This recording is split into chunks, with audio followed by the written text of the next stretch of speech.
Hello everyone and welcome to week 2 of Low Fuel Motorsport's Porsche Cayman GT4 Cup in rFactor 2. Last week at Zandvoort we were in split 2 and really competitive. This week at the Red Bull Ring we're in the top split, so things are going to be a lot tougher. Having said that, we've still qualified reasonably well. We'll be starting from the 4th row of the grid. We've qualified P8 with a time of 1:31.8, so there's going to be a lot more cars behind us than there are in front of us, and that should be an advantage on this tight and busy first lap at the Red Bull Ring.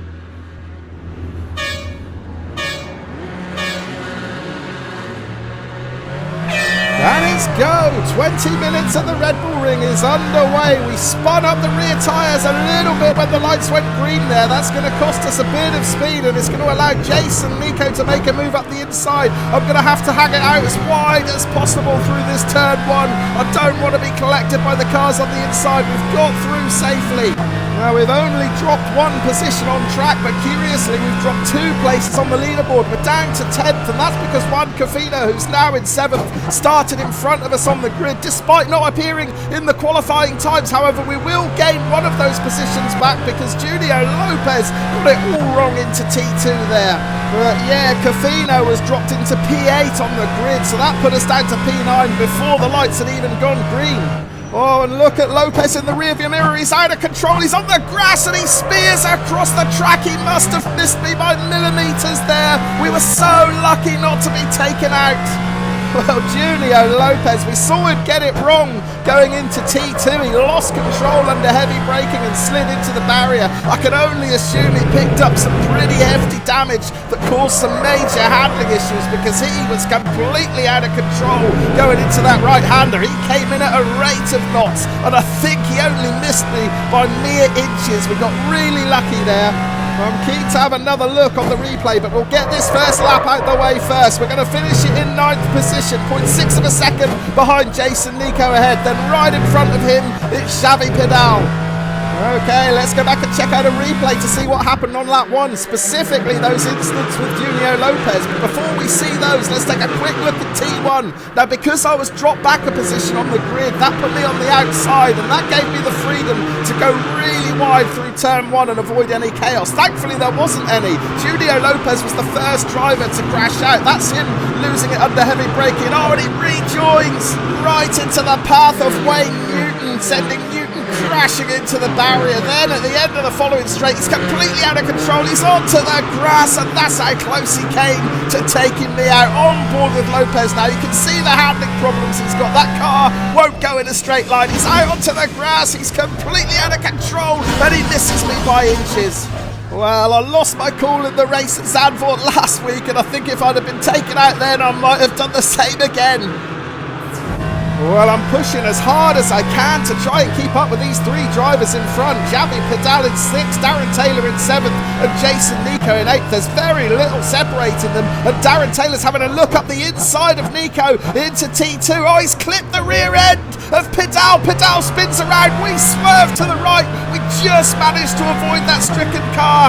The other 2 may be down on power because of it. We've pulled alongside Darren Taylor. We've got half a car length in front of him. However, we're not far enough ahead to get back onto the racing line. I don't fancy going too wide into this right-hander, so I did just ease off to let Taylor slot back in front. Now, I know I was far enough alongside Taylor to have a fair claim of making that inside pass into that right-hander. However, I saw these guys battling. I saw the contact, and I just didn't want to put myself in the position where I might get clipped at this early stage of the race. We've still got 17 minutes to go, and as we say that, the 2 ahead are taking chunks out of each other. Taylor and Nico, more contact through that section. Nico holding on to 6th for now, but Taylor swarming all over him within 0.4 of a second behind. We've just dropped a little bit back. 0.6 of a second is the gap to Taylor, and it looks like we're dragging Marcus Sarmiento with us as well. He's just 0.5 of a second behind in 9th. Well, here's another look at Xavi Pedal's crash. He takes a really wide entry into this sharp uphill right-hander. Darren Taylor's already making a move up the inside of Nico. The contact spins out Pedal. Lap 3 now, and I won't be at all surprised if we see this battle in front end in tears. Darren Taylor and Jason Nico are really going at it for that 6th position. At the moment, Nico's holding on to it just about, but he gets a bit hot into that right-hander. Taylor's going to pull around the outside, and now Taylor is up to 6th position, so Nico down to 7th. Meanwhile, we're 0.6 of a second behind in 8th. And don't forget Sarmiento either. He's only half a second back in 9th, so we could be involved in a 4-way battle before too long. We're reeling in Jason Nico now, visibly getting closer to that red Porsche. Meanwhile, in front of Nico, it looks like Darren Taylor might just have the pace to clear off. He's already opened up a half-second advantage. Yellow flags are out. Oh, there's a huge wreck, and we get clobbered by flying debris. A wheel just bounced right off the front of our car there. It looks like it's caused us a little bit of damage. Hopefully that won't impact our performance over the final 3 quarters of this race. But for now, we are up to 6th. We've lost Darren Taylor. We've lost Ben Guider. And it might get even better because Nico was really wide through T1 there. We got a much better line. However, I just had to lift off the throttle at a crucial time when we hit that sausage curb.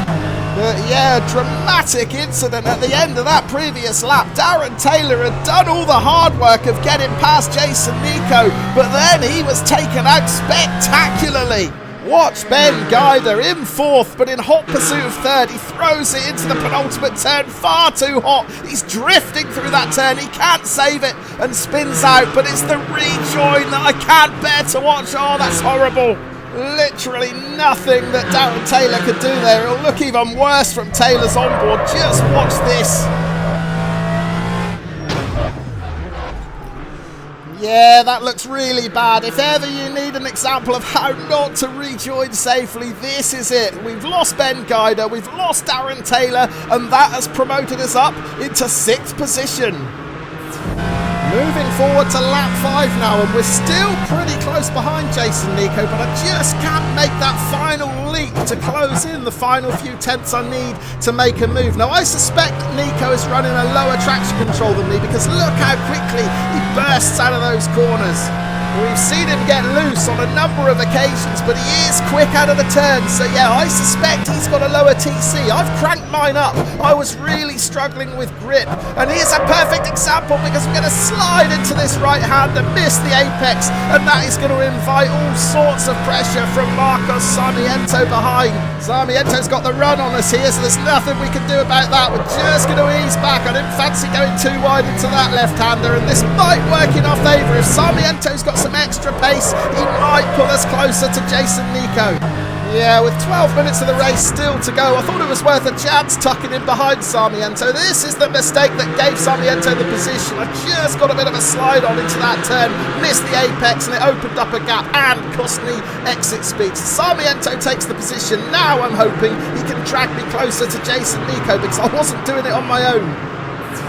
Well, in theory, it sounded like a good plan, but in practice, it didn't quite pan out. We're rejoining the live action towards the end of lap 6, and you can see on track that Jason Nico is beginning to make a break for it. He's 1.5 seconds clear of me now. I'm managing to keep in touch with Sarmiento, okay, just 0.5 of a second the gap there, but Sarmiento is struggling to keep up with Nico, and as a result, Nico's got the biggest advantage he's had all race. Now, you saw the cars running wide through those final 2 turns there. The track limits of this version of the Red Bull Ring are very, very lenient, and we're going to see that again coming into turn 1. I'm going to run in really hot. In fact, I almost clipped the rear of Sarmiento. That forces me to run wide purely to avoid the contact, but it also means I'm carrying far more momentum. Now, in any other sim, that would have been an off-track for me there at T1, and I'd have either have been handed a slow-down penalty or I would have had to have given this position back. I was fully considering doing that anyway here, but in truth, I thought we both stood a better chance of catching Nico with me in front, so we're going to see how this pans out. Yeah, here's a replay of the turn 1 pass, and I was carrying so much more entry speed into this corner. I was always going to take some of the curb, but I ended up taking a lot more just to avoid the contact with Sarmiento. Then at the end of the long straight, I leave Sarmiento some space in case he wants to make a move up the inside, but he's just not got the corner speed. Well, when I was behind Sarmiento, we allowed Nico to open up a near 2-second advantage, so I was banking on my extra pace being able to pull the pair of us back closer to him, and it seems to be working. We're rejoining the live action on lap 9, and I've closed that gap to just 0.4 of a second now. I'm pulling Sarmiento along with me, so I'm hoping there's no hard feelings from him about that pass around turn 1 using the track limits to my advantage.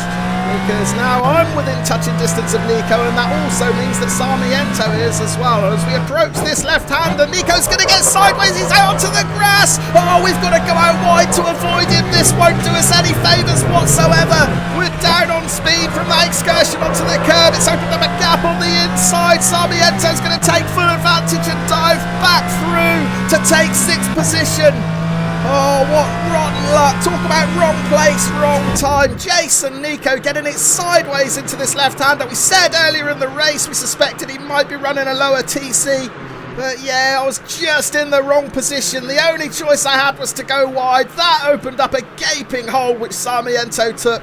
And now I find myself back to square one, down to 7th and in danger of seeing Nico make a break for it. Well, never mind rivals pulling away. By the final quarter of this race, I had a bigger problem, and that was tyre temperature. I'm really starting to lose grip, and we're going to see me come close to catastrophe in T1 at the start of lap 10. The rear steps out. I'm wrestling to save the car. I'm out onto the grass, and that's cost me a position. Arnold Hausmann dives through. He's up to 7th, and I'm down to 8th. Yeah, grip starting to become a real problem for me now. I think I've just asked too much of these tyres over the past few laps. And yeah, my grip issues didn't get any better. In fact, they got worse. We've rejoined the live action on the penultimate lap. I've given up chasing the cars in front. I've decided instead to try and play it safe to protect this 8th position. But once again, we're going to get a huge slide on coming out of that sharp uphill right-hander. And now we're inviting pressure again, this time from the driver in 9th. Jorge Patton was nearly 2 seconds back. Now it's just 0.4. But yeah, this was the moment I gave up all thoughts of trying to make any more positions back. I knew that the tyres weren't good enough to catch the cars in front, so the last lap is just about preservation. And over this last lap, we just about held on. Still struggling with grip, still struggling to get the car turned, and still relying on these generous track limits at the Red Bull Ring. But thankfully, we're able to bring it home in 8th position. Jorge Patton just 0.3 of a second back in 9th. So we always knew this was going to be a tougher race than Zandvoort last week. Let's check out the classified results. There we are in 8th position, a fastest lap in the race of 1:32 flat. I wasn't able to get into the 1:31s like I did in qualifying, but possibly that could have been to do with some damage we picked up when that flying tyre bounced off the front of our car at the end of lap 3. That was a really dramatic incident. But overall, I'm more than happy with the top 10 finish in this top split, and I'm really enjoying this new series. I was a little disappointed when the Alpine Cup disappeared from low-fuel motorsport schedule, but this Porsche Cayman GT4 Cup car is great fun. If you haven't tried it yet, I'll leave a link to the mod in the description to this video, or of course you could sign up to LFM and give the series a try yourself. And if you haven't yet seen my adventures at Zandvoort in round 1 of this championship, you can check out the video on screen now. I was in contention for a podium here until I lost my rag.